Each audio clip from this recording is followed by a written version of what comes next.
Eu sou Reginaldo Prandi, professor do Departamento de Sociologia da Universidade de São Paulo. Quando a gente fala em sagrado, a gente está falando em religião, sempre. Não existe a ideia de um sagrado sem religião, porque o sagrado significa exatamente alguma coisa que está ligado a uma crença em Deus, a uma crença em santos, espíritos, antepassados mortos, enfim, o sagrado sempre é alguma coisa que está ligado à esfera religiosa. Então, o espaço sagrado é um espaço que é definido religiosamente, ou definido por uma instituição religiosa ou por uma tradição antiga da própria cultura de um grupo. Então, o espaço sagrado sempre está ligado ou a uma determinada religião, ou a uma determinada cultura, ou a um determinado grupo. E mais que isso, o espaço que é sagrado para um não é necessariamente sagrado para outro. Então, o espaço sagrado é um lugar geralmente de culto, que é definido de algum modo por alguma instituição que trabalha, que lida, que pensa essa questão da relação de nós humanos viventes com outras entidades, outros seres, outros mundos, outros espaços, enfim. Então, o espaço só existe como espaço sagrado na dependência de uma religião. Bom, como eu disse, cada espaço sagrado tem uma definição que vem de um grupo, de um povo, de uma aldeia, de uma tribo, de uma cidade, de uma religião, enfim. Como é que esse lugar é escolhido? Bom, talvez os primeiros espaços sagrados tenham sido os cemitérios. Na medida em que o homem começou a acreditar numa vida além deste mundo, uma vida num outro mundo, ele passou a tomar mais cuidado com os corpos dos falecidos, dos mortos.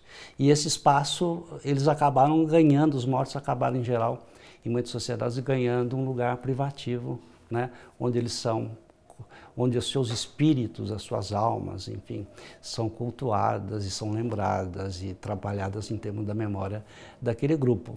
Mas também qualquer lugar onde você estabelece uma relação com alguma divindade pode ser um espaço sagrado.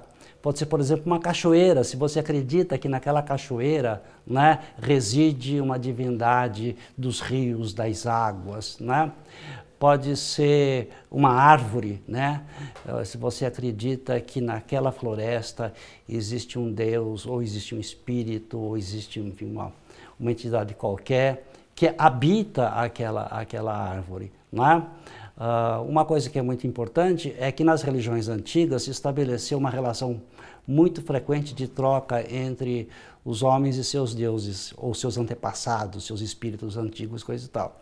E a tendência era você tratar os seus mortos como você trata os seus vivos. Ou seja, eles morriam, mas continuavam fazendo parte da família. Então, eles devem ser tratados igualmente como membros da família. O que você dá para os membros da sua família? Comida, bebida, às vezes objetos de enfeite. Você pode dar muitas coisas aos mortos para agradá-los, para que eles sejam felizes, para que eles se sintam bem, para que eles possam, inclusive, continuar te reconhecendo como membro da família e continuar, talvez, te ajudando até. Esses lugares de oferenda, onde você deposita essa oferenda, também pode se constituir em lugar sagrado. E depois, se a gente imaginar que isso foi muito antigamente, essas coisas passaram a ser organizadas de forma mais formal. E aí surgem os templos. O que são os templos na antiguidade? Os templos são os lugares onde as oferendas são depositadas, onde as oferendas são feitas. E aí surge o altar, que é talvez o lugar mais sagrado de todos, porque é lá onde você alimenta os deuses. Então, os templos são lugares em que os deuses residem, em que os deuses se comunicam, em que você faz as suas devoções aos deuses e, basicamente, o lugar onde você oferece coisas aos deuses através do altar. Então, o altar é provavelmente um dos lugares mais sagrados evidentemente. E há, mesmo no templo, você tem lugares que são mais sagrados que mais sagrados. Por exemplo, você pode ter um templo enorme, grande, e dentro desse templo você pode ter um espaço menor, onde você tem relíquias que são consideradas as relíquias mais importantes. Se você pensar no Templo de Salomão, né, que é o templo dos judeus que foi destruído nos anos 70 pelos romanos, você tinha o templo era enorme, muito grande, mas tinha um lugar chamado Santo do Santo, que era o lugar onde ficava guardada a Arca da Aliança, né?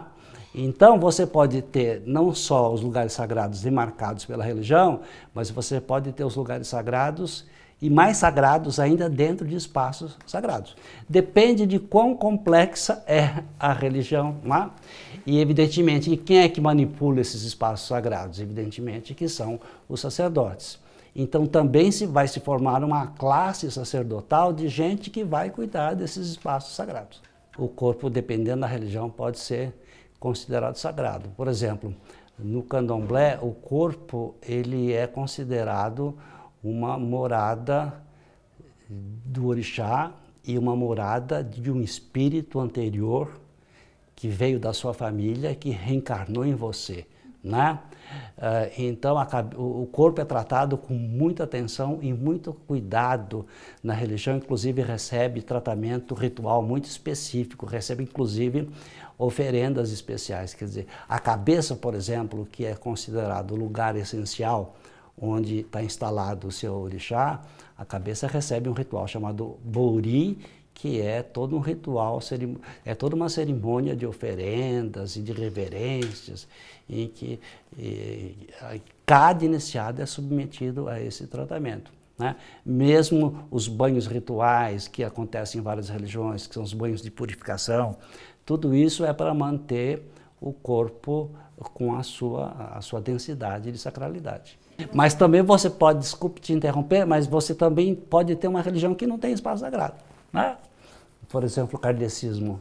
Né? O kardecismo você realiza as atividades religiosas em qualquer lugar, em qualquer espaço, porque basta você ter uma comunidade de crentes que você pode fazer a sua oração, a sua comunicação com os espíritos, assim, pode ser em qualquer lugar, né? Geralmente basta uma mesa, né, e um conjunto de pessoas em torno dessa mesa para você transformar momentaneamente aquilo num espaço sagrado. Terminada a sessão, aquilo vira de novo a sua mesa da sala de jantar, né? Mesmo não tendo espaços sagrados muito bem definidos, se você pesquisa bem e vai a fundo, você até encontra, por exemplo, se você vai em Paris, no cemitério Père Lachaise, onde está o túmulo de Allan Kardec, que é o fundador do Espiritismo, você vai encontrar um verdadeiro culto em torno desse culto. Aliás, é o cemitério mais famoso do mundo, porque é o que tem mais personalidades famosas enterradas. É o cemitério mais visitado pelo turismo internacional, né? De todos os túmulos, o único túmulo que recebe flores todos os dias é do Kardec. E quando você vai lá, o túmulo nunca está sozinho, sempre tem alguém perto, algum turista, algum devoto, algum peregrino, e sempre tem alguém que está tomando conta disso tudo. Então aquilo acabou se transformando, evidentemente, num espaço sagrado, né? Mas é um espaço sagrado à memória do fundador, não é uma coisa essencial ao rito cotidiano, ao rito comum da prática kardecista. Então, são religiões, são espaços que são marcados por certos momentos históricos daquela religião, né? Muito ligado aos fundadores da religião, às divindades que são cultuadas. Por exemplo, se você vai a Jerusalém, você tem lá o Muro das Lamentações, que é o espaço sagrado mais importante dos judeus, que é, na verdade, um muro de encosta que restou das ruínas do Templo de Salomão, né? Destruído há quase 2000 anos. Em cima desse morro, dessa pedra, né, foi construído uma mesquita que é chamada o Templo da Rocha, né, pelos muçulmanos. Então, ao mesmo tempo, aquilo é um espaço sagrado muçulmano e judeu, né, que são duas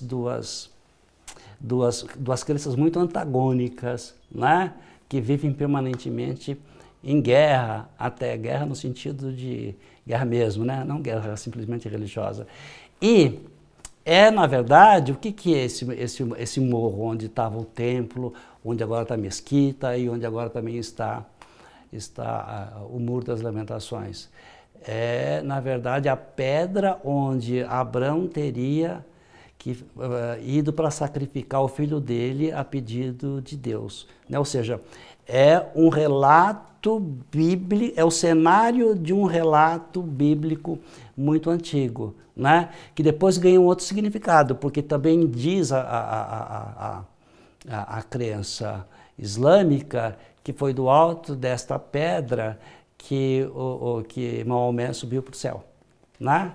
Então você tem ali, na verdade, duas grandes religiões, né, mundiais hoje, né, que preservam o mesmo espaço sagrado. Então você vai ter judeus e muçulmanos, né, que são totalmente inimigos, né, dividindo o mesmo espaço sagrado, mas sagrado na versão de cada um deles. Por exemplo, um espaço sagrado, outro espaço sagrado em Jerusalém, super visitado, super conhecido, é uma suposta trilha em certas ruas que teria sido a Via Sacra, ou seja, a via percorrida por Jesus Cristo em direção ao Calvário, onde ele teria sido crucificado. Claro que todos esses espaços eles são demarcados pela religião, né? Ninguém sabe exatamente qual foi esse caminho percorrido e nem sabe exatamente como essa história aconteceu, né? Mas a religião, ao se constituir, ela constrói também uma história e a história dos seus deuses, dos seus personagens, dos seus santos e assim por diante, né? Então, mas você vai encontrar muitos outros espaços sagrados. Por exemplo, o Vaticano, a igreja, se você vai ao Vaticano, a igreja, a Basílica de São Pedro, que é, digamos, o ponto mais central, porque é ali que o Papa celebra as missas, é ali que o Papa toma posse, é ali que o Papa é enterrado, coisa e tal, é ali que se recebem milhões e milhões de peregrinos e turistas, né? É ali onde se se dá início ao Ano Santo, que é muito importante para os católicos, tal. Ela teria sido construída em cima de um cemitério onde estaria a tumba de São Pedro, né? Que na verdade era um local onde antigamente ficava o circo de Nero, né? Que é o circo onde São Pedro teria sido morto, né? E enterrado ao lado, como se praticava, como se fazia antigamente, né? Então, nesse espaço que é sagrado, pelo que se conta, pela memória que se tem, ou que se construiu, a respeito do fundador da própria igreja. Então, a igreja fundante, a matriz principal, a sede fundamental dessa igreja que é universal, fica em cima do túmulo do seu fundador. Então, sempre você vai ter alguma relação desse tipo, né? Então, isso está sempre muito ligado. E não é por acaso que nas igrejas antigas, que é um costume que foi abolido depois por Napoleão, por razões sanitárias, as pessoas eram enterradas dentro das igrejas, né? E até hoje, por exemplo, se você vai em países que mantêm uma certa tradição, os reis, as rainhas, são todos enterrados nas igrejas, né? E tudo isso vira lugar de peregrinação, né? Não existe um espaço sagrado natural, não existe um espaço sagrado universal, não existe um espaço sagrado respeitado por todos, porque ele é definido por cada religião. Na medida que você tem várias religiões, né, no mesmo espaço, no mesmo lugar, no mesmo país, na mesma cidade, evidentemente que há certos espaços que são sagrados para um e que não são para outros, né? Então, às vezes, aquilo que é um espaço sagrado para você, né, tende a ser enxergado por outros como um espaço não do bem, mas um espaço do mal, né? E como cada religião tem a sua verdade, quer dizer, não é incomum que uma religião, na briga com a outra religião, tenda a destruir os seus espaços sagrados, né? Porque não acredita que eles sejam sagrados, acreditam que eles sejam espaços que representam um grupo, um costume, uma prática que não é do bem, que não está ligado a Deus e assim por diante, né? Então, quando você tem choques entre religiões que têm divindades diferentes, que têm entidades de culto diferentes, é comum uma religião tentar destruir os espaços dos outros, ou então transformá-lo completamente. Um espaço sagrado pode ser destruído, né? Ele pode ser abandonado por uma religião, a própria religião pode abandoná-lo por alguma religião, e transferir, digamos, essa sacralidade para um outro espaço, né? É muito comum hoje na Europa as igrejas venderem. A igreja católica, a igreja luterana, a igreja... Enfim, vende a sua igreja, dessacraliza e vende. Quer dizer, já houve em Nova York, por exemplo, boates famosas, né, que funcionavam dentro de antigas igrejas, né? Isso é muito comum. Também você tem igrejas transformadas em centros culturais, em escolas, em salões de baile, assim por diante. Então, o próprio rito de sacralização, porque para sacralizar você tem que ter um ritual, né? Sempre existe um ritual também de dessacralização, né? Então, a sacralização não é perpétua, permanente e eterna. Então, a própria religião pode dessacralizar um espaço seu para dar a esse espaço uma outra finalidade.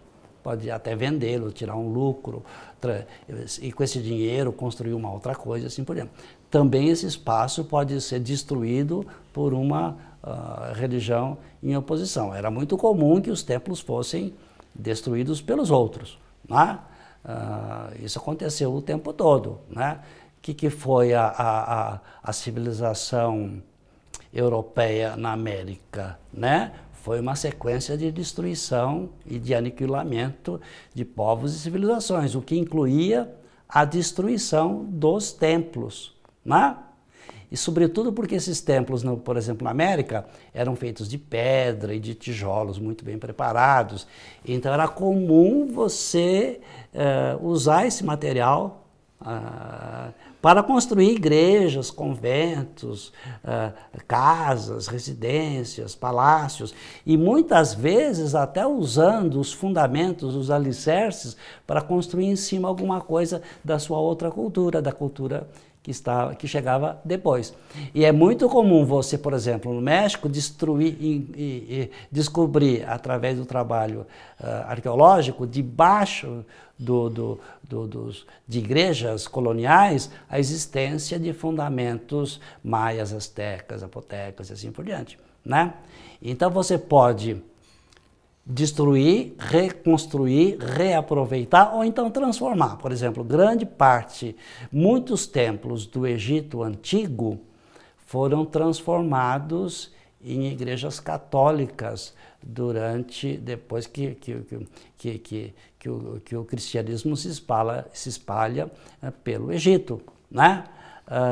Antes disso, você tem a chegada dos gregos, mas os gregos tinham uma outra política, que era a política sincrética, de você junta um deus com outro, você não destrói o anterior, mas você o nacionaliza, você faz dele um deus do seu panteão, então há uma troca permanente, você reaproveita aquilo de outra forma.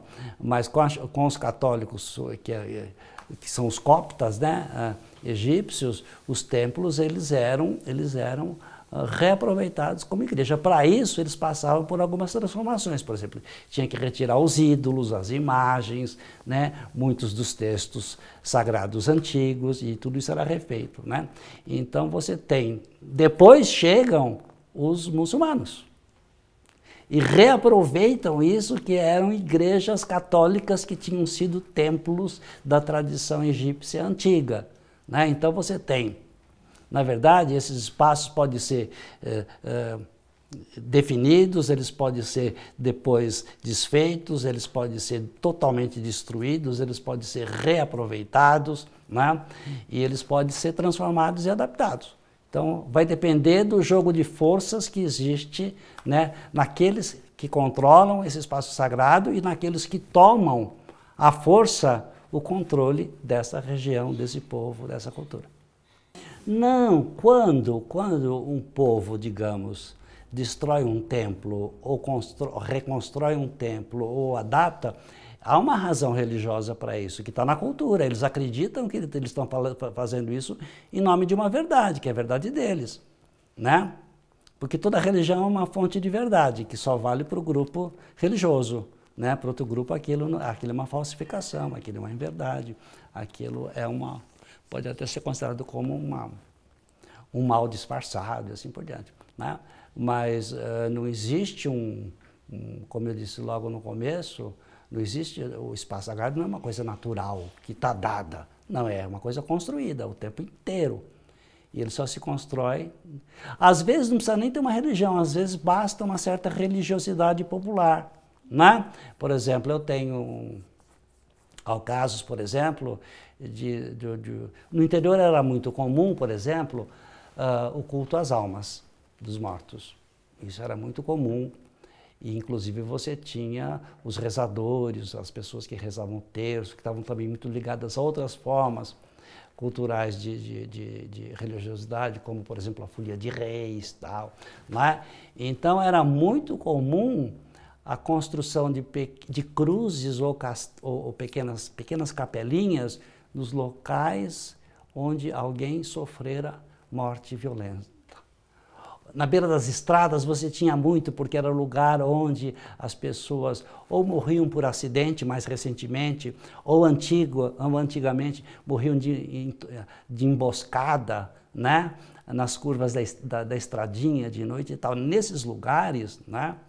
Nesses lugares de morte e violência, esses pequenos lugares acabavam também se transformando em espaços sagrados, né?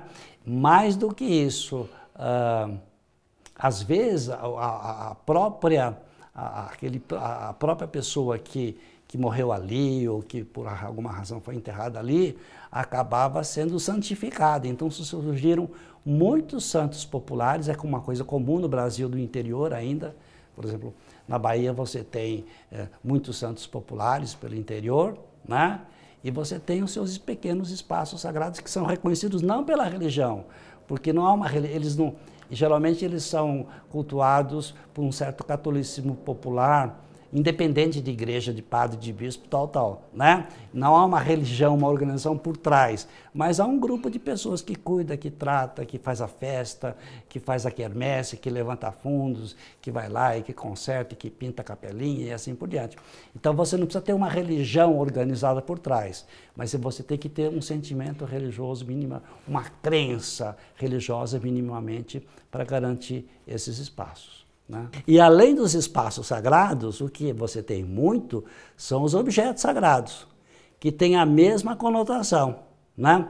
Uma imagem que você tem de Nossa Senhora de Fátima, em cima da sua geladeira, pode ser uma imagem feita de louça, ou de pedra, ou de qualquer coisa, né? Ou de plástico, né?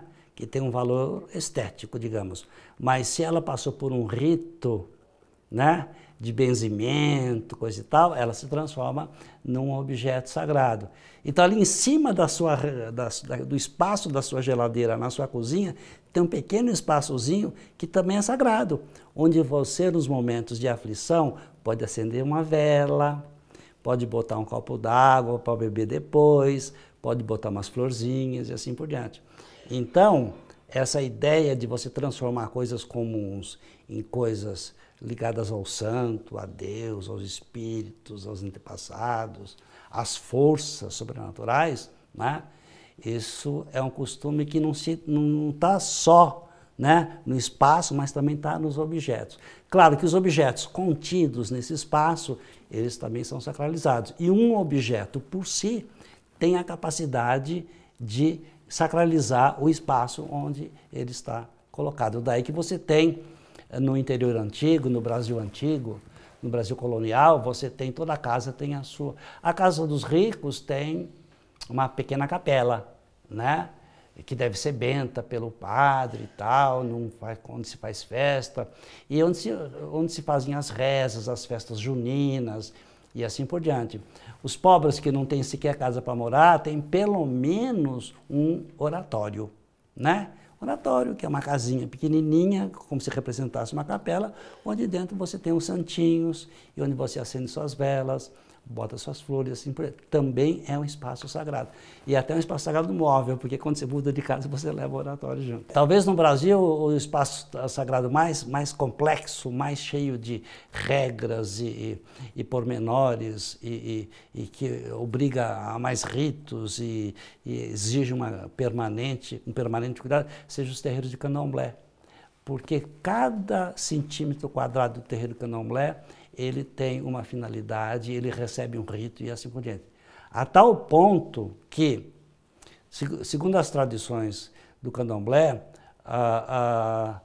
não basta você orar para os orixás, você tem que alimentá-los, porque ele é uma religião que na origem é uma religião de antepassado. Então tudo aquilo que você fazia para os antepassados, que é tratá-los como membro da família, alimentá-los e vesti-los, coisa e tal, você tem que fazer com os orixás. No candomblé, com os orixás, com os voduns, com os inquices, com as diversas divindades do candomblé. E eles têm que ter um espaço sagrado reservado, onde eles ficam praticamente escondidos dos olhares não religiosos, né? Os altares do candomblé não são abertos à visitação pública, eles ficam fechados, né? E só entram nesses espaços aqueles que são iniciados. Nem todo iniciado, tem espaço que você tem que ter um grau bem elevado de iniciação, como acontece nos templos antigos, os templos romanos, os templos gregos, né? E até mesmo no templo de Salomão, né? Então, cada lugar do terreiro tem um grau de sacralidade diferente. Para começar, por exemplo, antes de entrar no terreiro, você é obrigado a se limpar das energias negativas que você trouxe da rua, né?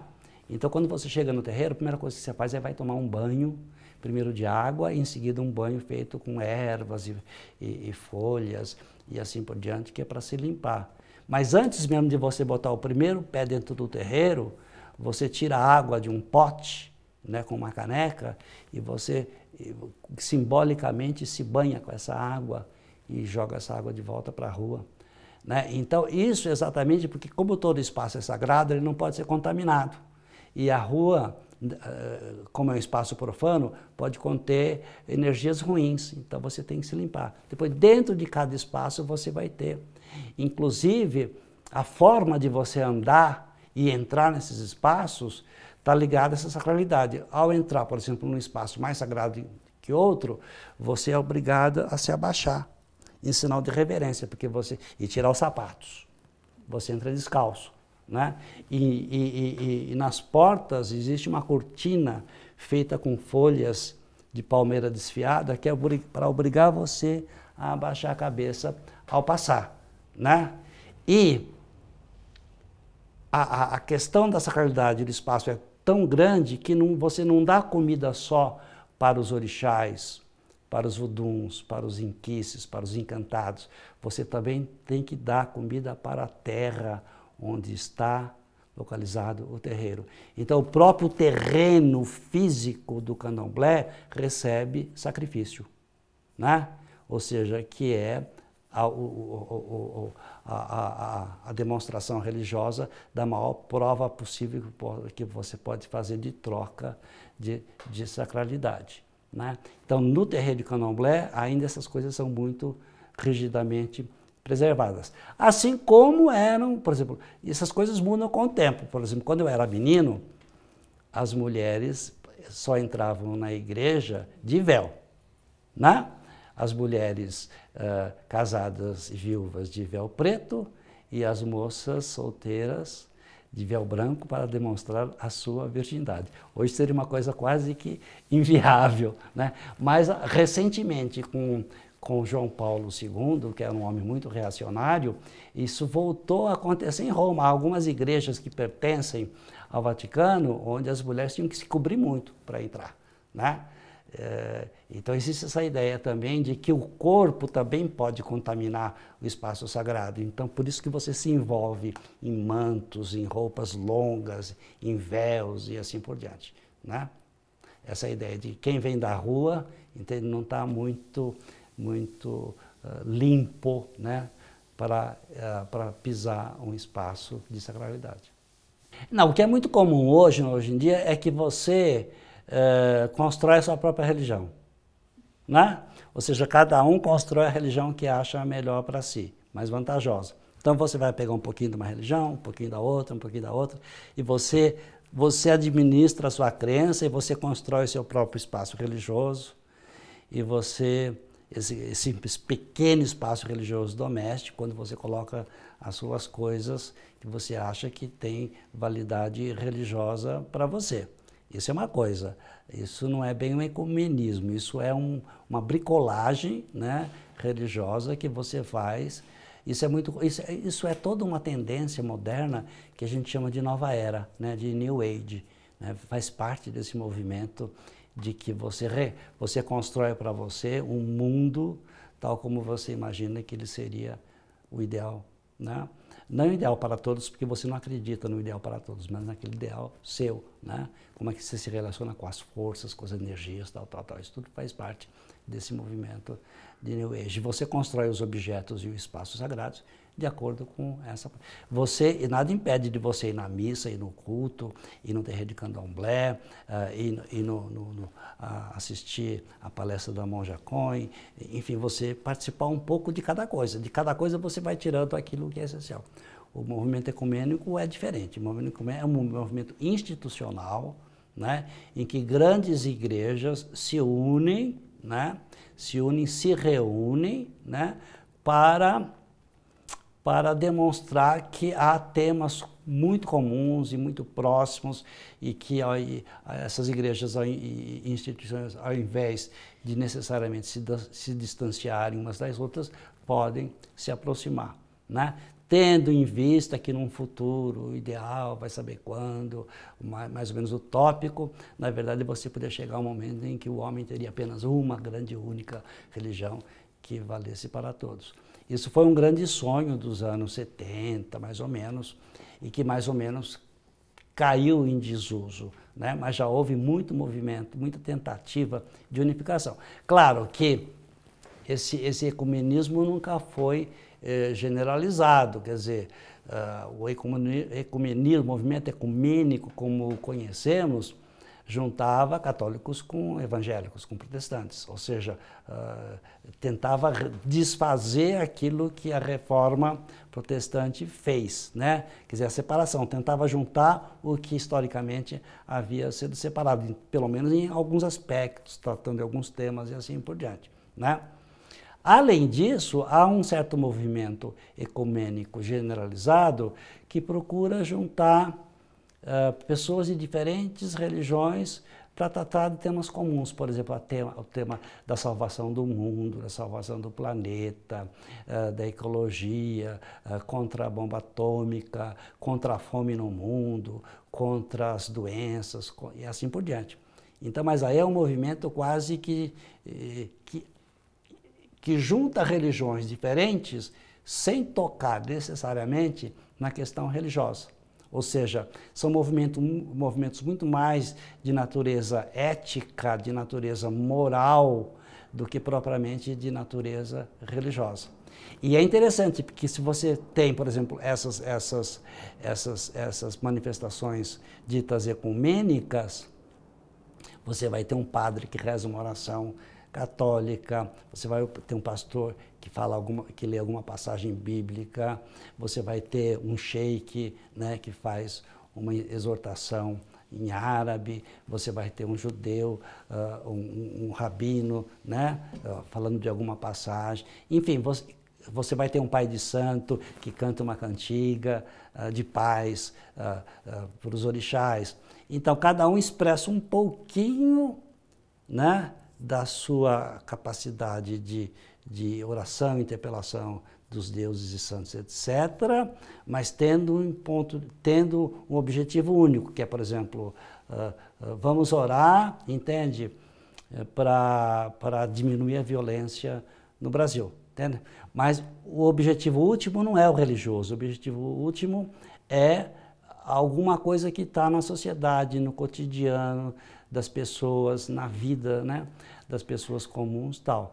Isso, em geral, se chama de um movimento ecumênico, um grupo ecumênico, mas não é exatamente assim, porque na verdade ele não tem em vista transformar as religiões numa única religião, ou pelo menos transformá-las tanto quanto possível mais próximas em termos de crença, de rito, de panteão e etc. Bom, o normal é que você nasce já com uma religião, né? Quer dizer, isso é o comum, o tradicional. Você já nasce de uma família religiosa, você não tem que se preocupar em escolher nada. Nas sociedades contemporâneas, e no Brasil, sobretudo a partir dos anos 50, você tem a chegada de muitas religiões de fora, que começam a fazer a sua propaganda e começam a oferecer coisas, né? Oferecem cura, oferecem prosperidade, oferece uma vida melhor, oferece a participação de uma nova comunidade, de gente e assim por diante, né? Então, na verdade, o que acontece é que as religiões se oferecem. É por isso que nós, sociólogos, dizemos que o que nós temos hoje é um mercado religioso. O que é o mercado religioso? É uma sociedade onde você tem muitas religiões diferentes. No Brasil são quantas? Centenas, não sei, não saberia dizer, né? E que essas religiões, elas oferecem serviços religiosos, né? E aí você vai procurar aquela que está mais de acordo com os seus interesses, as suas necessidades.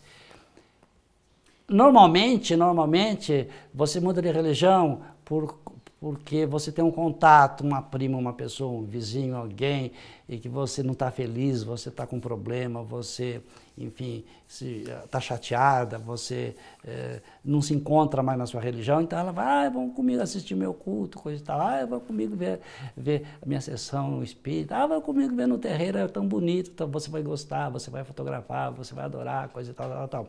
Então, uma coisa é você ser levado por outra, outra coisa é que você tem muita propaganda religiosa em todos os lugares, na televisão, no rádio, o tempo todo. As pessoas tocam a campainha, falam, hoje tocou a campainha. Eu sou de um grupo, queria deixar aqui uma revistinha para o senhor ler, coisa e tal, tá? Ela me deixa a revistinha, mas ela vai voltar depois, vai querer conversar, entendeu? Então, há várias estratégias, porque as estratégias dessas igrejas é cada uma conseguir um maior número de adeptos. Né? Ou seja, crescer. E para crescer ela tem que tirar o adepto do outro. Então a pessoa não pode ficar com o pé em 2, 3 canoas. Né? Então há uma certa busca dessas pessoas. Essas pessoas não são buscadas pela propaganda, pela procura de porta em porta, mas enfim, é como se fosse mesmo um mercado. Ou se você quiser escolher, você tem muitas religiões diferentes, cada uma de acordo com sua personalidade, sua extroversão, a sua introversão. Né? Agora, geralmente, você muda de religião quando você está em crise, com algum problema, ou com você, ou com alguém da sua família, uma doença incurável, uma causa perdida, uma injustiça sofrida, ou às vezes por razões estéticas, porque você acha bonito, porque você gosta, porque você viu aquilo, ficou completamente apaixonada. E, sobretudo, porque nós vivemos numa sociedade que é uma sociedade secularizada, ou seja, uma sociedade sem religião. Você pode ser uma brasileira perfeitamente sem ter nenhuma religião, isso não é nenhum problema. Né? Ou seja, a religião não participa da vida do país. A religião, a escola não tem nada a ver com religião, né? O médico não tem nada a ver com religião. Tudo que você precisa pode ser perfeitamente lhe dado ou vendido sem nenhuma intermediação religiosa. A consequência disso é que a própria sociedade não tem mais religião.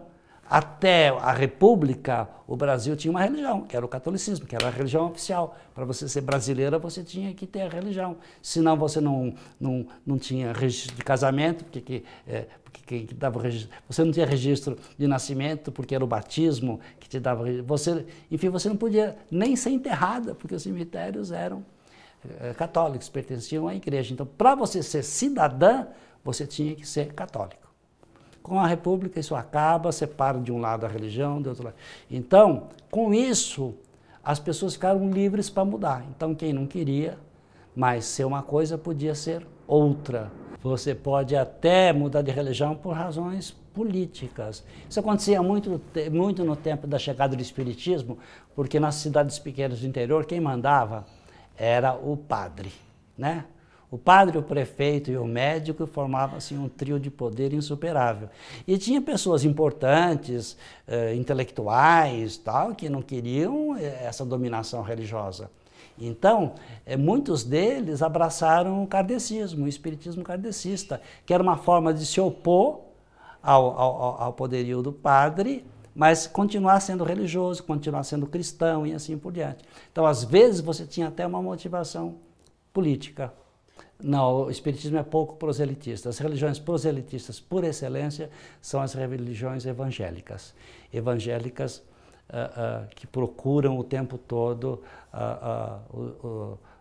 incorporar cada vez mais adeptos. O espiritismo é uma religião muito pouco proselitista, e aceita que você seja espírita continuando a ser católico, e a mesma coisa se aplica às religiões afro-brasileiras, né? São religiões que não fazem propaganda, que não procuram atrair fiéis e que também, na maior parte dos casos, se acreditam igualmente católicos, né? Então, o que você vê mesmo, tanto que o que você vê na televisão de proselitismo é tipicamente evangélico e mais precisamente pentecostal. Né? Porque é uma religião étnica, é uma religião que pressupõe uma origem comum, uma origem cultural, histórica, biológica comum. Né? Então, é claro que interessa, por exemplo, ao judaísmo, trazer de volta para o judaísmo antigos judeus que deixaram de ser judeus historicamente por muito tempo. Então, claro que existe um interesse em aumentar o número de adeptos.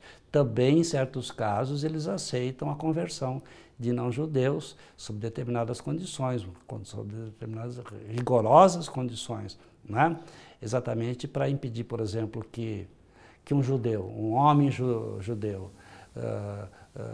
que se sente judeu, vai se casar com uma goi, com uma moça não judia, há interesse do judaísmo em converter essa mulher ao judaísmo, porque senão os filhos do casal não poderão ser judeus, porque para você ser judeu em geral, a mãe deve ser judia, né? A transmissão é pela mãe. Se o judeu vai se casar com uma não judia, então, antes disso ela tem que ser convertida, né? Então não é que eles não aceitam, claro que eles aceitam, mas tem que lembrar que a religião é uma religião de um povo, né? Não é uma religião como o Islã, por exemplo, ou como o cristianismo, que foi se esparramando pelo mundo, né? E convertendo populações inteiras e culturas inteiras e países inteiros que nada tinham de ver. Quer dizer, na verdade, não existe uma base étnica comum, né? Quer dizer, claro que a língua sagrada, outra vez a questão sagrada, né? Do objeto sagrado, do espaço sagrado, a língua sagrada é a língua de Maomé, é o árabe, né? Mas os praticantes do islamismo falam praticamente hoje todas as línguas do planeta. Né? São a maioria, né? Como foi o caso dos cristãos, né? Que também, numa certa época, falavam e acho que ainda falam todas as línguas do planeta. Há ritos de iniciação que são próprios, praticados na religião da qual você nasceu, ou em ritos de iniciação que são praticados para dar uma nova identidade religiosa. Por exemplo, você certamente deve ter passado por algum rito de iniciação. Você foi batizada? Foi crismada?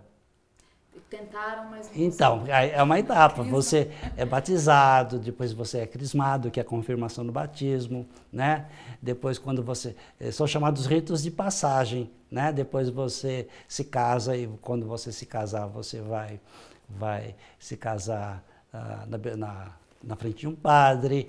E quando você morrer, você vai receber a extrema unção, vai ser enterrado em solo sagrado, coisa e tal. Tudo isso são ritos. A gente chama de ritos de passagem, porque não tem muita ideia da iniciação, porque você já faz parte desse grupo. Mas se você quiser se transformar num sacerdote, num padre ou numa freira, aí você tem um rito de iniciação que marca o seu novo status, né? Você não será simplesmente uma católica, mas você será um sacerdote, uma irmã, uma freira, tal. Então você muda de categoria social. Então, quando você muda de categoria social na religião, você tem que passar por um processo de iniciação, né? No Brasil, os processos de iniciação mais elaborados, de novo, podemos citar o candomblé, né? O candomblé e outras vertentes afro-brasileiras, outras variantes. Primeiro que você tem que aprender toda uma cultura diferente, você tem que aprender, você tem que ir se preparando, você tem que aprender a cantar, aprender a dançar, né?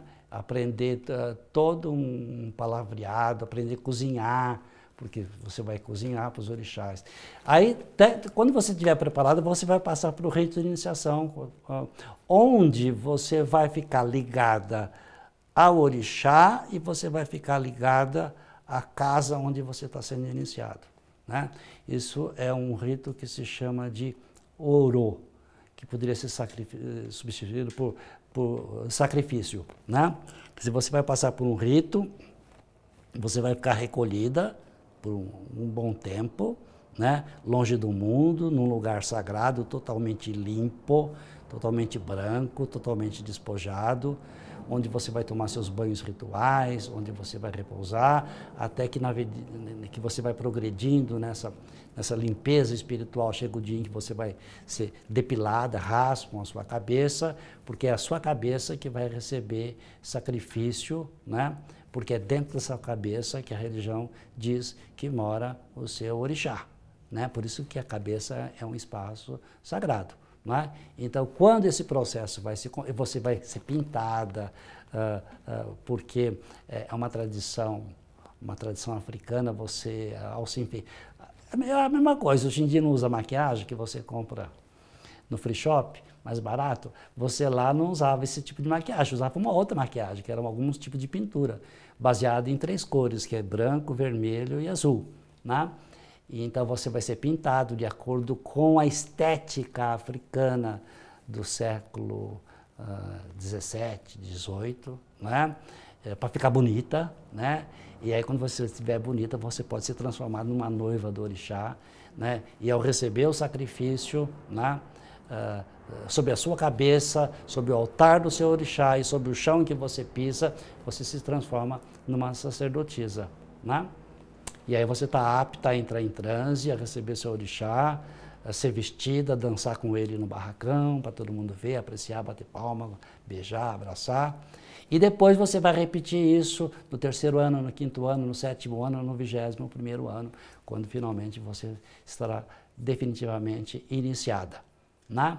Então é um longo processo com muito detalhe, com muito pormenor, né? E com muito gasto, muito dispêndio, porque tudo isso implica comprar muitos objetos que são sacralizados, roupas, utensílios, altares, além das festas que você tem que dar para a sua comunidade nesses dias festivos do seu orixá. Então você vai ter que arranjar dinheiro para o arroz, feijão, para o peixe, né? Para o feijão, para a feijoada. Dependendo do orixá que você tem, a tua comida pode ser mais barata ou mais cara. E também a bebida, o guaraná, a Coca-Cola, né? Os doces que vêm depois, o bolo, que é fundamental em dia de celebração, tal. Tudo isso é o iniciado que tem que financiar, né? Então é uma iniciação bastante complicada. Em geral, as iniciações, esse momento de passagem de uma religião para outra, se dão por ritos bastante simples. Por exemplo, se você for por uma religião evangélica, basta você dar o teu testemunho, que é fundamental, e depois, se você quiser, você pode ser batizado, né? Nas águas, no espaço sagrado reservado ao batismo. Porque essas religiões são chamadas, elas são religiões da palavra, são religiões que se baseiam muito mais na adoração dos livros, das palavras escritas nos livros sagrados, né?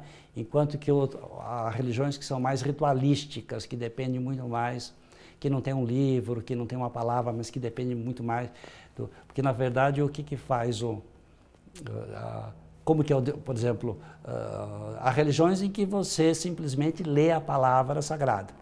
Lê, repete, ouve preleção sobre isso, você escuta, você fala, você pensa, tal. São chamadas religiões da palavra.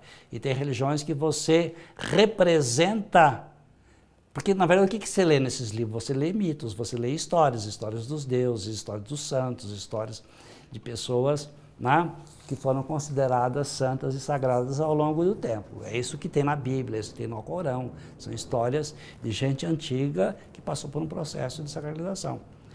Há certas religiões rituais, como o candomblé, o tambor de Mina, o batuque do Rio Grande do Sul, essas religiões de proveniência africana, onde essas pessoas e essas histórias também existem e são permanentemente lembradas, mas não por um livro, mas pela mitologia que é preservada na memória verbal desse povo, né? Quer dizer, você não lê as histórias, mas alguém te conta essas histórias.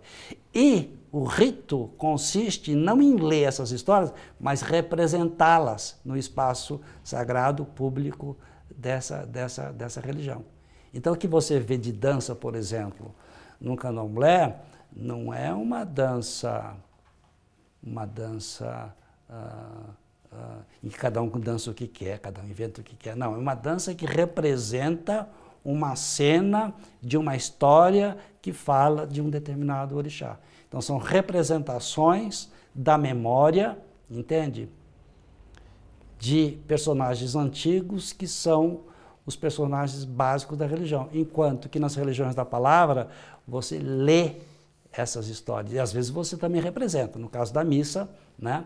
No momento da hóstia, o que você faz? Você representa a participação dos apóstolos na última ceia, né? Prestígio para quem gosta, né? Para quem acha bonito, para quem acha que tem valor cultural, para quem acha que isso é uma coisa legitimamente brasileira por conta da nossa formação, que contou em grande parte com o escravo não só como meio, fonte de trabalho, de produção econômica, de criação de riqueza, mas também de produção de cultura, de língua, de ritmo, de música, afinal de contas, né? Está aí a bossa nova internacional, que veio do samba, que veio do terreiro, que veio do fundo do quintal, né? Que veio do negro. Então, tudo isso conta. Mas, se você tem uma outra religião e você é muito ligado à sua religião, você tende a olhar com desprezo tudo isso, né? Por que os intelectuais gostam tanto das religiões afro-brasileiras? Intelectuais, artistas, compositores, cantores. Porque, em geral, eles pertencem a uma categoria de pessoas que não têm nenhuma preocupação maior com a religião. Não são pessoas religiosas. Pode até ter uma religião, mas não levam essa religião. Isso não é o mais importante das suas vidas, não é isso que conduz as suas vidas, né? Agora, se a religião conduz a vida de uma pessoa estreitamente, ela vai achar tudo isso uma coisa feia, desprezível, que seria bom até eliminar, acabar e assim por diante, uma coisa que contamina, uma coisa que traz prejuízo, uma coisa que traz vergonha, coisa assim por diante. Toda religião acha que ela é a única verdade tolerável. Todas as outras passam a ser uma coisa ou suportável até certo ponto, se não incomodar muito, ou alguma coisa a ser exterminada. A religião não é uma coisa que junta, a religião é uma coisa que separa. E essa separação, quando implica em grandes populações, pode dar em guerra. O que a história nos mostra o tempo todo e agora, e estamos vendo isso na televisão, uma briga permanente entre judeus e palestinos, né? Isso estamos vendo todos os dias na televisão. Mas vimos isso muito na Europa, vimos isso muito entre católicos e protestantes, e vimos grandes perseguições de religião contra religião, adeptos contra adeptos, ao longo da nossa história toda, né? Orixás, voduns e inquices são deuses de origem africana, né? Essas religiões são originalmente politeístas, né? A grande maioria, talvez 99,99% das religiões surgidas no mundo são politeístas. Nós temos 3 religiões que vêm de uma mesma, que são monoteístas, que por acaso são as religiões do Ocidente, né? Que é o judaísmo, o catolicismo e o islamismo, né? São todas, aliás, todas saídas do judaísmo. Por algumas razões que o sociólogo gosta muito de discutir, há longas teorias e teorias clássicas sobre isso, né? Foi exatamente esse politeísmo, esse monoteísmo que teria propiciado o surgimento da civilização ocidental, né? Mas o resto do mundo tem muitos deuses e muitos espíritos, assim por diante. Países importantíssimos, países até que abandonaram durante um certo tempo essa prática de culto aos deuses e que agora retomam. Por exemplo, eu estive na Índia recentemente, ainda não, na China, onde assisti a reinauguração pelo Partido Comunista de muitos templos que tinham sido fechados, destruídos, queimados, né? Porque achavam agora que isso podia até fazer um bem para o povo, né? Então, em modo geral, as religiões são politeístas, tem muitos deuses, né? O comum é que esses deuses, na origem, são deuses de acidentes naturais, deuses do rio, da montanha, o deus do céu, do arco-íris, o deus do trovão, e de atividades humanas, o deus da guerra, o deus da sabedoria, quer dizer, coisas que a gente aprende quando a gente estuda um pouco, né, de religião e mitologia grega, romana, egípcia, hindu, assim por diante. Tá? A nossa tradição básica é a tradição monoteísta, né?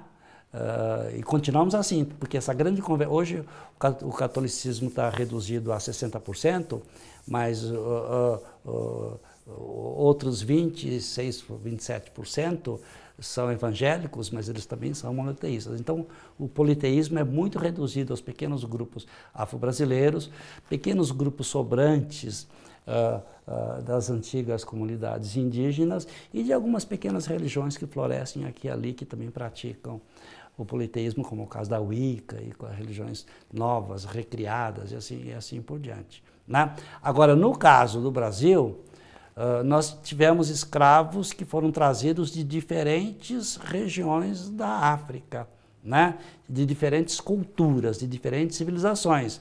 E cada uma delas tinha a sua religião própria. E por ter sua religião própria, tinha as suas divindades próprias.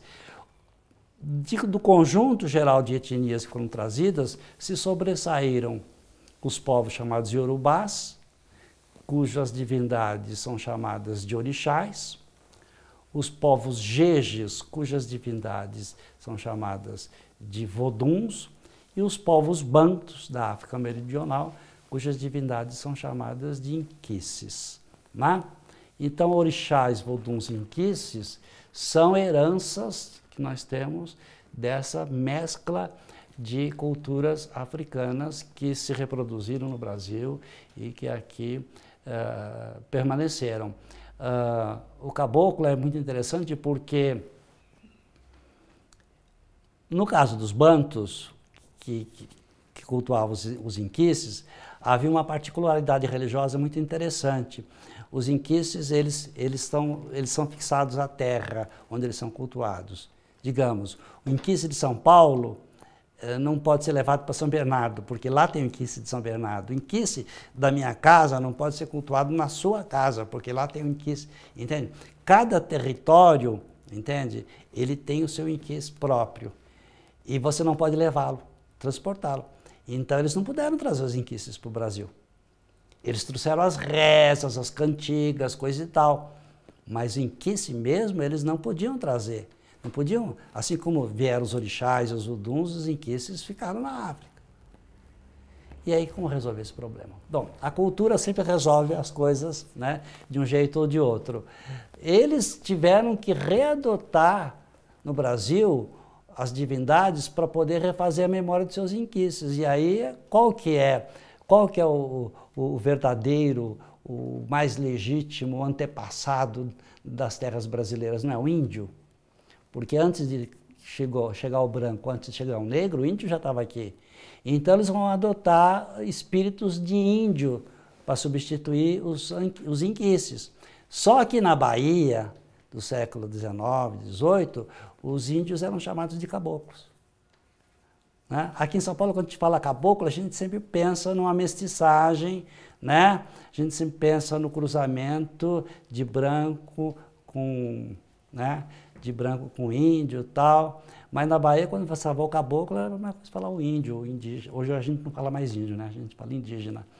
Então, os indígenas, os caboclos são espíritos indígenas, velhos antepassados indígenas, que foram adotados pelos escravos bantus, né, na prática do culto dos inquices.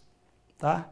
Então, na verdade, o que é o inquice? Inquice é uma forma brasileira, né, de um panteão que não pode ser transferido da África para cá por razões da própria natureza dessas divindades, que não podiam ser deslocadas.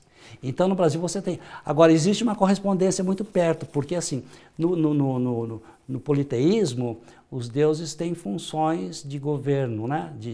Eles cuidam da gente, cuidam do mundo, mas há uma divisão de tarefa, né?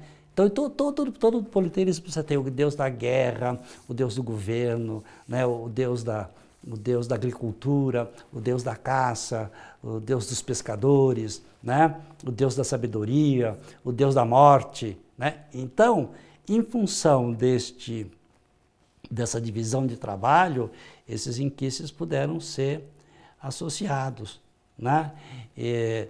Aos voduns e aos orixás. Né? Então você pensa assim, vamos pensar, Yansan. Yansan, que também é chamada de Oiá. Yansan é do panteão iorubano, é do candomblé, é muito conhecida. Ela é a deusa do raio, deusa das tempestades, né? E governa muito a personalidade feminina, né? Sobretudo essa personalidade intrépida, mais feminista do que feminina, né? Mas você vai encontrar uma correspondente no panteão dos voduns, que é Sogbo, né? Então, Sogbo e Oiá, ou Yansan, pode ser vista com mais ou menos como a mesma divindade. Você vai encontrá-la como inquice, onde ela vai ser chamada de Bamburucema. Então você tem diferentes nomes para diferentes divindades originais, mas que guardam entre si uma correspondência. E todas elas guardam também alguma correspondência, alguma semelhança com algum santo católico que desempenha um papel próximo ou semelhante. Quem que era a santa dos raios? Não era a Santa Bárbara? Então é claro que Santa Bárbara, Oiá, Bamburucema, Yansan, Sogbo sejam exatamente a mesma divindade, né? Ou seja, se não a mesma, pelo menos alguma coisa muito próxima, né? Então você tem isso. Jesus Cristo, que é o orixá mais importante porque fez o homem, ele é o orixá da criação. Ele vai ser sincretizado no catolicismo, ele vai ser sincretizado com o maior de todas as entidades cultuadas, que é Jesus Cristo, né? Então, se você falar em Oxalá e falar em Jesus Cristo, para alguém do candomblé, você está falando a mesma coisa. Por isso que a festa mais importante de Oxalá, que é a festa da lavagem, a festa da purificação, é feita nas escadarias da Igreja do Bonfim. Não é por outra razão, é por essa, porque eles são vistos como a mesma coisa, né? Agora, se você for num terreiro de Vodum, ele vai ser chamado de Lissá e assim por diante. Então, em cada terreiro você pode ter um panteão que tem um nome diferente, mas todos esses panteões, eles se relacionam entre si e com o panteão católico, né? E a mesma coisa, todos eles têm um Deus Criador Supremo, né? Que no caso do candomblé é Olorum, no candomblé Yorubá. Mas é a mesma coisa que quando você fala, é a mesma coisa que você falar Deus, né? Deus te abençoe. Alguém no candomblé vai dizer para você, Olorum te abençoe, mas ele está pensando nesse Deus criador inicial. Né? Então é isso, quer dizer, na verdade, é por isso que a gente chama os orixás de santos. Né? Eu tenho um santo, eu sou daquele santo, eu fiz um sacrifício para aquele santo, pedi para o meu santo, não sei o que lá, meu santo brigou com o santo dela, e assim por diante. Mas quando você fala santo, você está pensando ou no seu orixá, ou no seu vodum, ou no seu inquice. Deus não está em lugar nenhum se não existir uma religião que diga onde ele está. Né? Quer dizer, a Deus é uma concepção religiosa. Né? Só quem pensa religiosamente é que pensa em Deus. Né? Quem não tem uma concepção religiosa do mundo não pensa em Deus, por conseguinte não vai pensar onde ele está. Agora, a luta da humanidade sempre foi uma luta contra a natureza. A cultura sempre foi vista como uma luta contra a natureza, porque a natureza é selvagem, é perigosa, ela cheia de armadilhas. Né? Então, a própria construção da cultura é uma construção para o homem vencer a natureza. A preocupação com a natureza é uma coisa muito recente. Muito recente. É quando se descobre que a cultura venceu tanto a natureza que passou a destruí-la, né? E sem ela nós estaríamos fritos, né? Então é uma coisa muito recente, é uma coisa que a gente assistiu, as pessoas da minha geração assistiram à chegada, o início da preocupação com a natureza, o início do movimento ecológico, e é interessante que surgiu praticamente, o movimento ecológico organizado surgiu praticamente em Berlim, no tempo da Guerra Fria, porque Berlim era uma cidade sitiada, né? Uma cidade sitiada dentro de um território inimigo, quer dizer, Berlim ficava dentro da Alemanha comunista, dentro da Alemanha Oriental. Né? O único meio de ligação com o mundo ocidental era uma estrada que era cercada de muros dos dois lados e cuja passagem não era inteiramente liberada, e as rotas de avião que eram feitas por uma única companhia permitida, que era a Panam, que é uma companhia que não existe mais. Então era uma cidade que era completamente sitiada e que tinha grandes preocupações com o abastecimento de água e tudo isso. Então a grande preocupação deles era não ficar sem água. Eles criaram lagos maravilhosos, chamado Wannsee, né?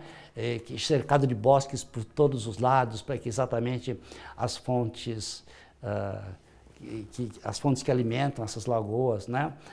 Não secassem. Então a primeira grande preocupação era que a cidade não morresse de sede por consequência de fome, porque ela não tinha como recuperar. Então, a grande primeira preocupação com a natureza começa ali. É por ali que surge, inclusive, o primeiro Partido Verde, a primeira ideia. O Loyola fez um livro belíssimo chamado A Cidade o Muro que Violentou o Verde. A partir daí é que o homem começou a se preocupar com a natureza. Então, essa ideia as religiões não tinham nenhuma preocupação explícita com o mundo natural. No caso das religiões afro-brasileiras, havia um uso ritual necessário da natureza, porque os ritos envolvem muito o uso de ervas, né? De folhas, de raízes, de sementes, de vagens, de frutos, de frutos do dendê.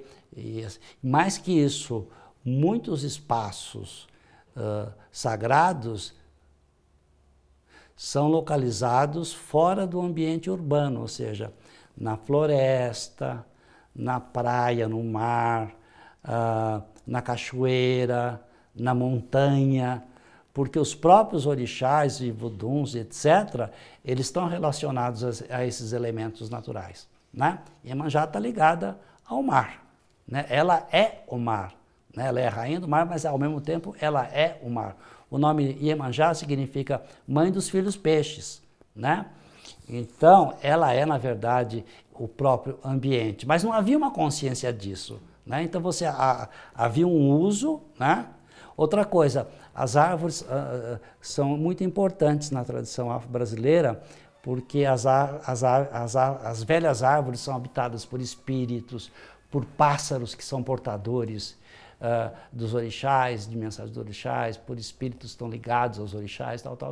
Então a árvore também era preservada. Há uma árvore que é cultuada como se fosse um próprio orixá, que é o Iroko, né? Que no Brasil foi substituído pela gameleira branca, porque no Brasil você não tinha o Iroko como a árvore nativa, né? Depois ela é trazida e adaptada e tal. Mas ela, em geral, você substitui a árvore Iroko, que é uma árvore africana, pela árvore gameleira branca.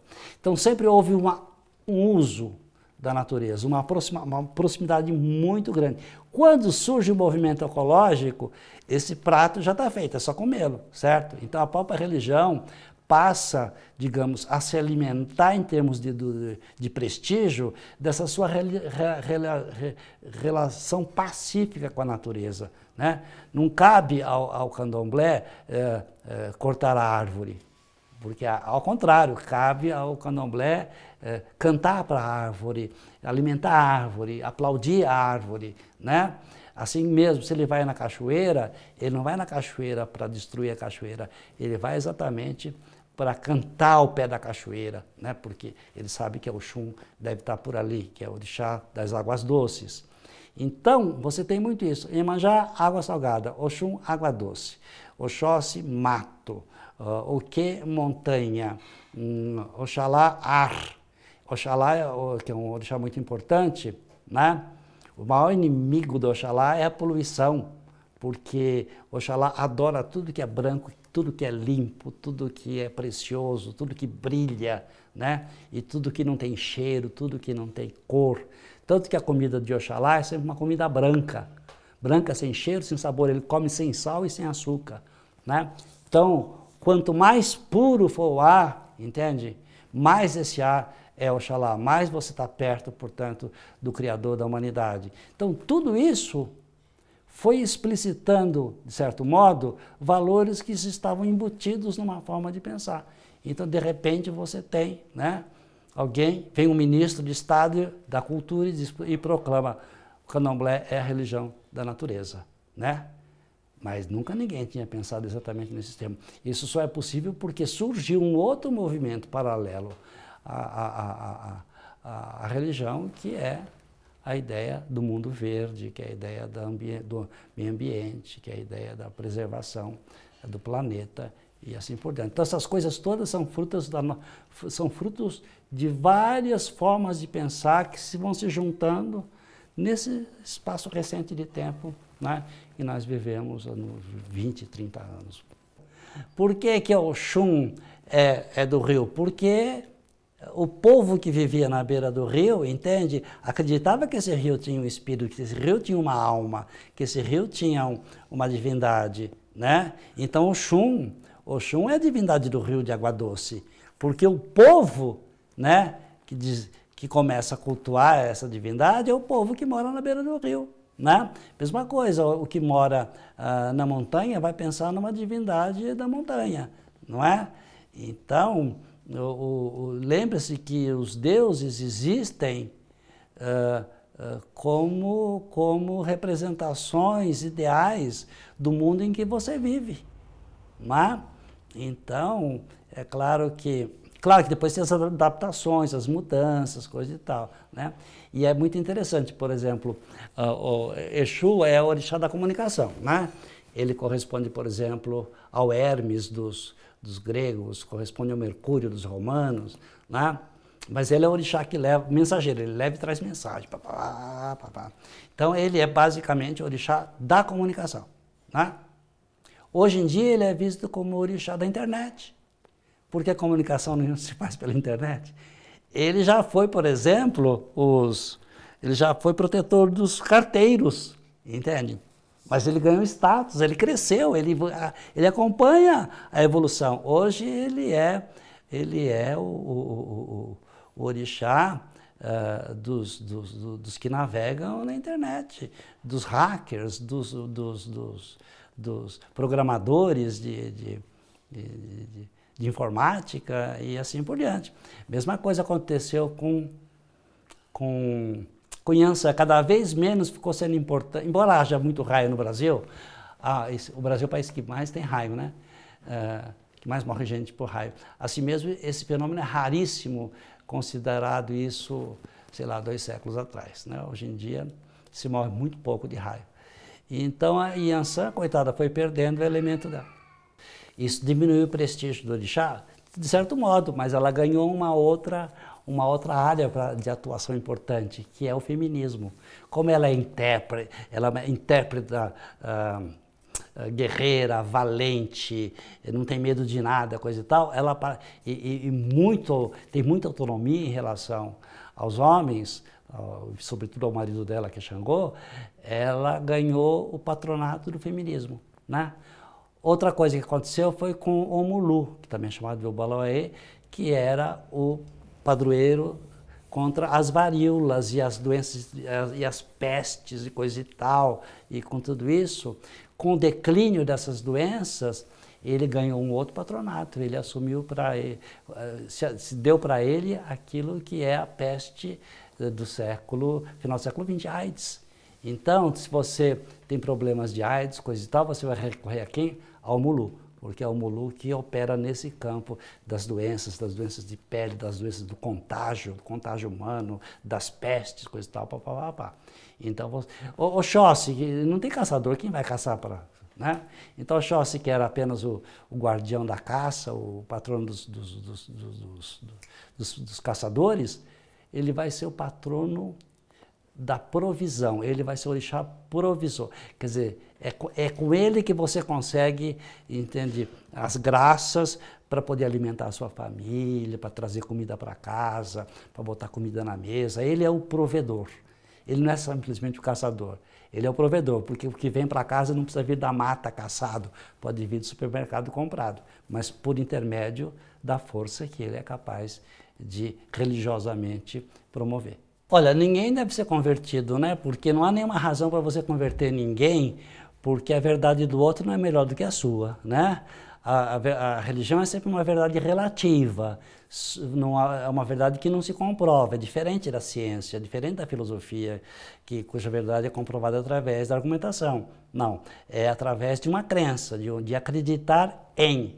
Então não há nenhuma razão lógica, racional para você converter ninguém. Mas as religiões sempre querem converter os outros, evidentemente, né?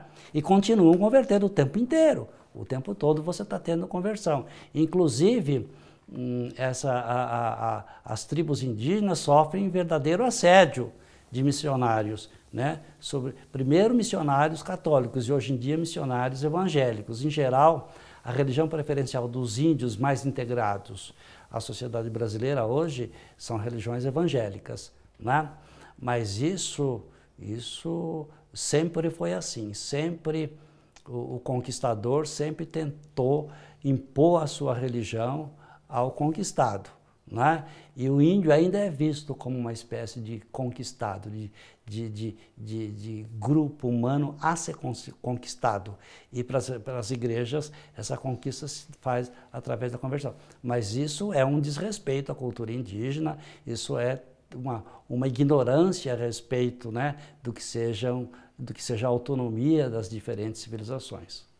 Os encantados são da cultura, digamos, cabocla, da cultura mestiça que se formou sobretudo na região amazônica, lá, onde você tem uma combinação, um sincretismo, uma mistura de um pouco de indígena com um pouco de católico e um pouquinho também de africano, né? Você até pode imaginar e dizer, afirmar que o encantado orixá, um deus, uma deusa tal, se origina na natureza, mas é a cultura, e sobretudo a cultura urbana, que dá a ela suas características. Se você vai num terreiro de Umbanda, você vê os caboclos, que são encantados, fumando charuto, não vê?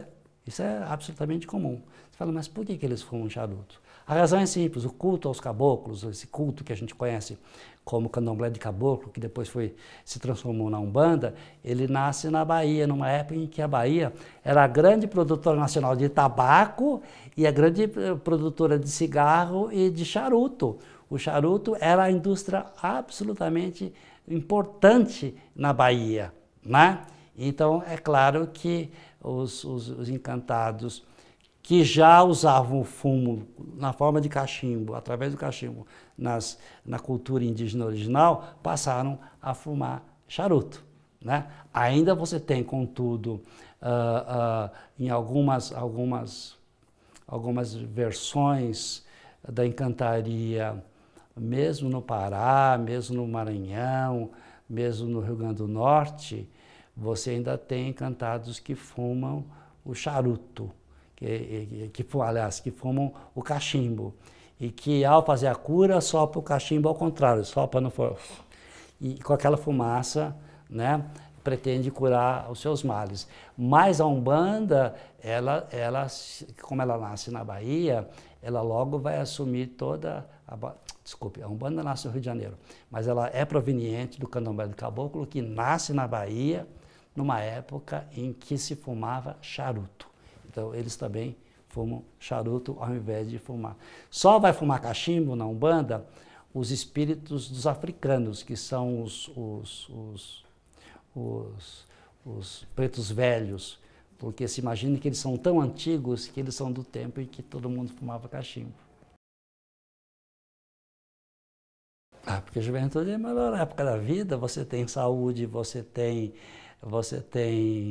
disposição, você tem sonhos a realizar, você tem as instituições abertas todas para você, você tem tesão, você tem potência sexual, você tem musculatura, né? Na velhice você perde tudo isso. Então a velhice é uma época, é o caminho do fim. No entanto, em algumas religiões, a velhice é muito considerada, sobretudo nas religiões afro-brasileiras, porque essas religiões vêm de povos ágrafos, de povos que não escreviam, né? Que não conheciam a escrita. Então, toda a história daquele grupo, a história não só do grupo em si, mas das famílias, das linhagens, todo o conhecimento adquirido ao longo da vida era coisa dos velhos, eram os velhos que sabiam o que acontecia no mundo, o que tinha acontecido, quem foi quem, né? O que se fez quando você teve algum problema. O rio vai encher, vai. Como que faz? Porque o velhinho é que sabe, porque ele sabe como foi feito antes. Então os velhos funcionavam como uma espécie de biblioteca, né? Dos nossos tempos, né? Eles eram os portadores, os portadores da sabedoria. Então, não só entre as religiões africanas, mas isso também nas tribos indígenas. O velho é sempre muito considerado, né? Os anciãos que basicamente eram os detentores do saber. Os jovens não sabiam nada, os jovens levavam a vida. Hoje em dia, né? Hoje em dia, um menino de 18 anos sabe muito mais do que o pai, né? E dá shows do pai porque ele entra na internet, sabe tudo, vê tudo, faz tudo, resolve tudo muito rapidamente, faz a faculdade, a engenharia que ele sabe é muito mais atualizada que a engenharia que o pai dele exerceu a vida inteira, e assim acontece o tempo todo, né? Mas naquele tempo era outra coisa. Então as religiões preservam essas memórias antigas. Então você tem o culto dos antepassados, o culto dos velhos como uma coisa muito importante. E além disso, precisamente no caso do candomblé, se acredita que o bom mesmo é você viver muito, porque depois que você morre, é tudo muito chato, é muito desagradável. Você vai renascer, vai reencarnar, mas enquanto você não reencarna, você vai viver num mundo sem graça, porque lá não tem comida, não tem bebida, não tem música, não tem dança e não tem sexo. Então, você não vê a hora de nascer de novo. Mas para você nascer de novo, há uma condição, você não pode ser esquecido pela sua família. A sua memória tem que ser cultuada para que você possa nascer de novo. E para você ter uma memória cultuada, você tem que ter vivido muito tempo, construído uma família muito grande, muitos filhos, netos e bisnetos, e ter feito uma obra interessante, a ponto de as pessoas não te esquecerem, as pessoas louvarem a sua memória, porque você fez uma grande obra. Então, o bom mesmo é você chegar à velhice com uma vida muito bem realizada e muito feliz, para que você possa nascer de novo, rapidamente, e de novo ter uma outra vida aqui igualmente feliz. Pobre de quem morre cedo, porque não teve tempo de construir nada, não aprendeu nada, não sabe nada e provavelmente não vai ter nenhuma descendência capaz de honrar sua memória para que ele possa nascer de novo. Nossa, é muito Ficará condenado a viver nesse espaço dos mortos, que é um espaço muito desagradável. Os próprios orixás vivem lá e não gostam muito, tanto que eles se incorporam nas filhas de santo para poder dançar, comer, brincar e assim por diante. Só que, evidentemente, que eles não vêm para ficar, eles vêm durante o culto momentaneamente, né? Mas a ideia é essa, a ideia de que aquele outro mundo, o mundo que não é um mundo material, é um mundo muito chato. Ali é bem diferente, né? Porque a ideia é exatamente o contrário. A ideia é que a vida material é uma fonte de sofrimento permanente, né? Então, o ideal é que você se desapegue completamente desse mundo e é isso que te dá a sabedoria suficiente para você não ter que encarnar de novo e de novo você passar a sofrer toda a ansiedade, toda a frustração, né? E toda a dor que a vida no mundo produz, né? Porque a vida na Terra é uma vida de desejos e os desejos sempre terminam em grandes frustrações, isso é fonte de sofrimento. Claro que os mais velhos já passaram por isso muitas vezes e já aprenderam, então estão mais próximos da iluminação do que os jovens. Os jovens ainda têm que brigar muito com os seus desejos. Os velhos vão ao longo da vida aprendendo a se desligar desses desejos. Por isso que eles são altamente considerados pessoas nobres, pessoas sábias, pessoas, enfim, que você deve imitar. Não sei se os jovens, se os velhos, eu acho que as pessoas adultas, sim, se você falar em pessoas adultas, pessoas que já estão mais ou menos postas na vida, mais ou menos definidas. Os jovens ainda têm uma certa rebeldia que faz com que eles se liguem menos à religião, né? Inclusive, entre os jovens, os mais religiosos são motivos de chacota, né? Quem vai muito na igreja não é bem visto pelos colegas, né? A natureza está atrapalhando a nossa. Não, tá tão Não. bonito. Passarinho. Quando passa um ano eu fico louca, mas quando tem um passarinho... Então, eu não saberia dizer, eu acho que os velhos menos, talvez, porque os velhos saem menos de casa, vão menos à igreja, estão mais combalidos e mais preocupados com seus males, talvez. Mas os jovens, de todo modo, são menos religiosos do que os adultos. Eu acho que depende de cada religião, né? Você não tem uma regra única, uma visão única. O catolicismo sempre pensou a velhice como um momento difícil da vida, né? Tanto que muito antes de existir preocupação por parte do Estado, né, em amparar os velhos, a igreja já se preocupava com isso, né? Porque os velhos, eles precisam de cuidado, de atenção. Então, antes de existir INSS, isso que por menos que funciona minimamente para dar conta de algumas necessidades, antes disso você tinha as freiras que tinham cuidavam dos asilos, as santas casas que cuidavam dos doentes, né? E os órfãos, né, que eram os desamparados. Então, os órfãos, os velhos e doentes pertenciam à categoria dos desamparados, aqueles que mereciam um cuidado especial por parte da religião católica, isso, digamos, 50 anos para trás. Depois o Estado foi assumindo, né, através do Serviço de Seguridade Social, foi assumindo essas funções, né? Mas não dá para dizer, é claro que se você pensar nas religiões protestantes históricas também, isso é verdade, né? Mas a tendência é você ter três categorias, que são as crianças, né? Os pré-adultos, os adultos e os velhos. Em geral, os velhos e as crianças eram juntados numa categoria só por causa da necessidade que eles têm de ser amparados. Mas eu não posso dizer isso a respeito de muitas religiões, porque nunca nem pensei nisso. Talvez por ser velho, eu já não estou preocupado com isso. Né? Tiveram, não tem mais. Não tem mais. É isso que eu te falei. Os velhos, quando eles eram ainda os depositários da memória do grupo, eles tinham importância, né? Hoje, um velho vale menos do que um HD, né? Do que um disco rígido, né? Disco rígido tem tudo, você anota, você copia tudo lá, grava tudo lá, está tudo lá. Toda a sua história, a história do mundo, tudo lá, né? Então, eu acho que a tendência é você criar coisas para os velhos fazerem e se sentirem bem.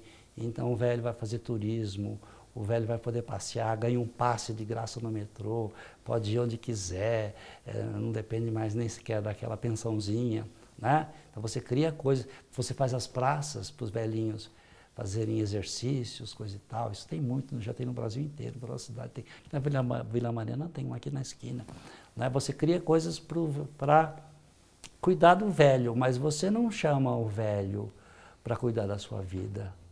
Você funda uma universidade, você não chama os velhos para ensinar, você chama os jovens. Entendeu? Você vai contratar os recém-doutores formados nas universidades mais 1A do mundo, né? Quer dizer, o velho é considerado, na nossa sociedade, alguém que tem que ser cuidado. O padre mais famoso do Brasil foi famosíssimo com 20 anos, que é o padre Marcelo Rossi. Ele tem um bispo velho ao lado dele, mas o bispo vive da fama do jovem. Não é o velho, o bispo velho, que dá digamos, prestígio e visibilidade ao padre novo. É o padre novo. Todos os padres famosos no Brasil, sobretudo agora os padres cantores, né? O Melo e tal, eles são todos muito jovens. Muito jovens. Né? Ou seja, eles reproduzem, na verdade, aquilo que é a profissão na música popular brasileira, né? Quer dizer, os velhos, em geral, porque os velhos já perderam a voz, os velhos já têm dificuldades de dançar, né? Tem uns velhos no mundo artístico que são verdadeiros ícones, né? Fernando Montenegro, mas são casos raros, né? O velho, em geral, Bom, todo mundo que vive de atividade ligado ao governo, estado, município, por exemplo, nós, professores universitários, todos os cientistas brasileiros que trabalham nos centros de pesquisa, todos somos descartados aos 70 anos. No dia que você completa 70 anos, você recebe uma coisa chamada aposentadoria compulsória, né? Quer dizer, tenha ou não tenha 35 anos de contribuição, não interessa, você recebe a aposentadoria compulsória e vai ganhar sua aposentadoria proporcional ao tempo que você pagou. Mas se você falar, quero ficar mais 5 anos porque estou bem e para completar meu tempo de contribuição para receber integral, não pode. É automático. Completou 70 anos, naquele dia o Diário Oficial publica a sua aposentadoria, quer você queira, quer não queira. Né? Então, a ideia é que o velho tem que descansar, o velho tem que... Né?